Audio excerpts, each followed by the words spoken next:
Hello, hello! Magandang buhay! Welcome to Starling Channel. Happy New Year sa ating lahat! Kumusta yung naging New Year nyo guys? So sa video ito, i-share ko lang yung mga ganap namin kahapon or kagabi. Sobrang saya at talaga namang iba talaga ang pakiramdam pagkakasama mo ang iyong pamilya. So dito nga pala, ito yung aming Noche Buena. Mas maaga siya kasi 11 pa lang dito ng gabi. Ayan, nag-Noche Buena kami at pinangunahan ng asawa ko yung pagpe-prayer na lagi naman talaga namin ginagawa kada kami ay kakain. Pero sa mga ordinary days, naka-schedule sa umaga yung panganay, sa tanghali yung pangalawang anak namin at yung bunso naman ay naka-schedule sa hapunan. So ganun kami. Dahil New Year ngayon, si Daddy yung magli-lead ng aming prayer. At ayan nga, tapos na yung aming prayer.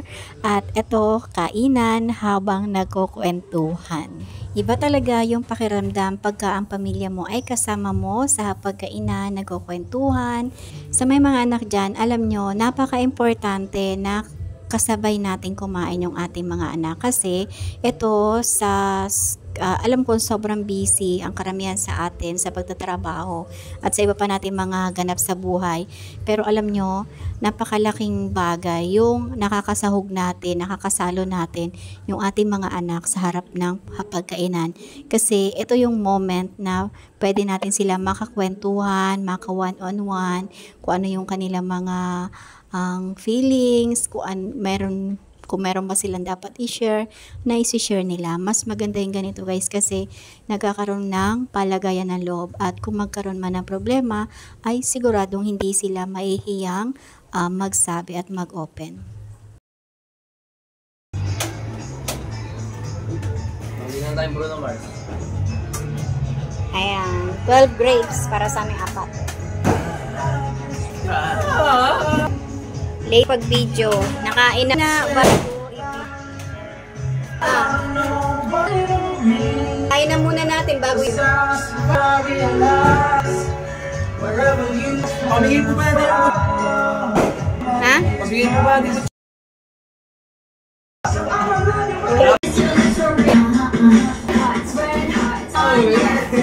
Ayun na!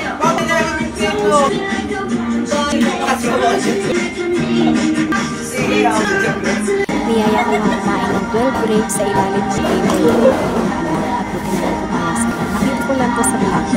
Wala naman masama sa sila. Akala ko nung una, ang dali-dali lang kainin ng 12 grapes in 12 seconds. Diyos ko, nakakatatlong subo pa lang ako para na akong mabibilaukan. At ayan, yung mga anak ko tapos na nakain na nila yung kanilang 12 grapes. Ako na lang yung naiwan dito sa table. At ayan na nga, ang kulit pa nitong mga alaga ko. So ayan, duli lang. Kahit naka 1 minute mahigit yung aking oras dyan. At sabay na rin lumabas ako dito sa may kalsada para makita yung senaryo ng aking mga kapitbahay. At ayan nga, punong-puno pa yung bibig natin dyan. Punong-puno pa ng grapes.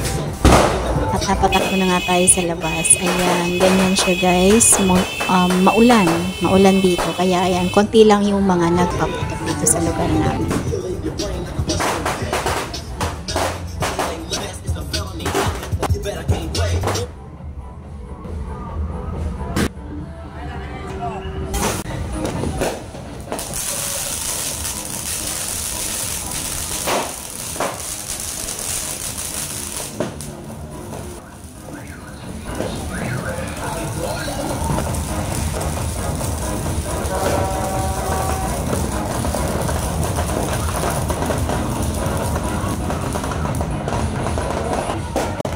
Happy New Year!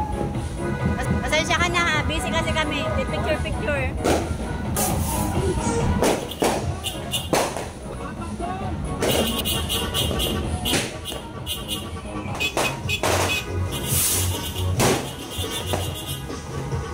Ito ka pala. Diyan mo kami kuya. Natatawa ko dito sa aso kay Jaguar. Sobrang nagagalit ko sa mga nagpumaputo. Kaya ayan pa na yung tahol, hindi siya makakapit. Sabi siguro, itigil nyo na yan, nakakapin eh. Hindi yan mahalik, pabalik-balik, papunta din sa tindahan, tapos baawa doon sa bahay.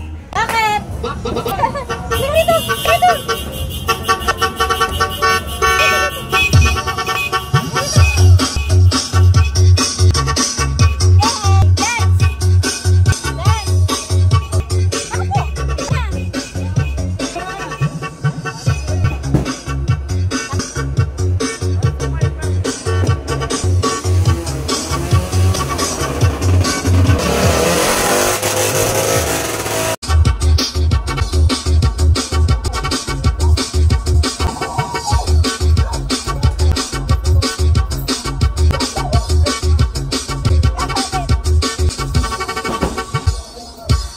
ako dito hanggang 2:30 ng umaga kasi ang daming bumibili, alak, sigarilyo, yun yung mabenta sa akin dito. Inaayos ko na nga yung pera para makapagligpit na ako at makapagsara kasi medyo napapagod na rin talaga ako sa maghapon. Tapos hanggang kwantong oras, 2:30. Pero salamat sa Diyos. Kaya ko pa rin. Mambon, mambon.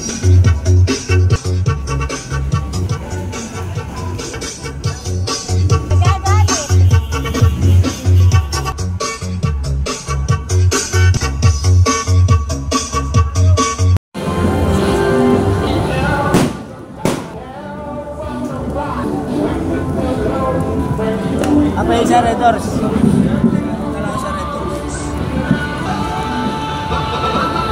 At dahil walang makasya sa Mister, ayan, nabuta na tayo ng hindi ko mawarihan kung anong lasa nito, talagang napilitan na tayo. Pero dahil New Year ngayon, sige go. Sorry guys, hindi na maipinta talaga pagmumukha ko dyan. Ayoko na dapat, pero ubusin ko daw. Kaya ayan, sige. So yun lang guys, yung na-share ko sa inyo sa video nito. Kinakapture ko lang talaga yung mga ganitong moment kasi gusto ko pagtanda namin ng mister ko ay meron kami mga videos na babalikan. Ayan, maraming salamat nga pala sa suporta nyo. Again, thank you for watching. God bless us all and always remember, commit your work to the Lord and He will crown your effort with success.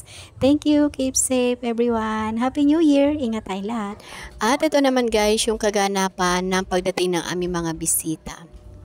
Mixed emotion yung nararamdaman ko dito kasi itong pusa na piniplex ko dito guys sa video ito ay etong araw din ito ay namatay siya January 1 nang hindi namin naintindihan kung bakit siya nawala basta sobrang iyak ko dyan, halos parang na ako, wala lang ako bisita, baka natulog na lang talaga ako dahil nga sa may bisita tayo, so kailangan hinarap ko pa rin sila, kaya after kong umiyak, ayan, bumalik ako dyan sa aming party. Nag-video okay lang naman kami dyan guys. Sobrang nakakagulat kasi yun nga, habang kumakain kami, bigla na lang siyang napasigaw yung aking alagang pusang puti. At diretso talaga namatay siya. Kala ko naman naapakan lang, napilayan lang kasi gano'n naman ang karaniwang nangyayari dito. Ayan shock na kami dyan guys. Pero ako, ina-expect ko baka naapakan lang, makakasurvive pa kasi gano'n naman ang kalimitan nangyayari. Kung hindi naapakan, nasisipa namin kasi nga alilikot, sumasabay sila sa paglakad namin. Pero ngayon nakapagtataka, wala nakakaapak sa kanya, tapos basta nasa hagdan, tapos bigla na lang siya sumigaw yun, at diretso na talaga. Hindi ako makapaniwala na ganun yung nangyari. Pero sabi nga ni mister, baka iniligtas lang ang isa sa amin ng aming alaga. So naniniwala naman ako doon, kaya medyo naging kumalma na ako, at kahit medyo masama pa rin ang aking pakiramdam, ay binalikan ko pa rin tong aking mga bisita para mag-enjoy at wag naman masayang yung pagpunta nila dito. Ito yung pakiramdam na ayaw ko kasi dati ang tagal ko talaga naka-recover dun sa isa kong pusang si Meow Ming. Kaya sa totoo lang, ayaw ko na talaga mag-alaga, pero dahil nga sa inabando na yung mga pusang yun doon sa garahe at pinakita ni mister, at syempre naawa tayo, kaya yun pinauwi ko at inalagaan ko. Apat nga sila, 2 na lang yung natitira. Ayan ko na, kung kayo ay talaga nanood na aking video, makikita nyo yun sa mga latest video ko na sabi ko 2 na lang yung natitira, at in-expect ko na matagal ko silang makakasama. Ayun, unexpected nga, January 1 pa ngayon, nagla-lunch kami, bigla siyang napasigaw, tapos wala na. Parang magic, bigla nawalan siya ng buhay. Kaya sobrang samantalang kanina ay ang lakas-lakas na sinasanggol pa namin siya mag-asawa sa tindahan. Napakalambing niya. Ang pinangalan nga pala namin doon ay si Jaren. Tapos yung babae, yung babae yung kulay itim, si Piang naman. Dahil nga sa kapapanood ko ng PBB, pinangalanan ni Mr. na Jaren at saka Piang. At yun nga, grabe, napakalungkot. Sa totoo lang, parang ayoko na talaga mag-alaga pagka ganito yung nangyayari. Kasi ang sakit sa dibdib.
Sana all!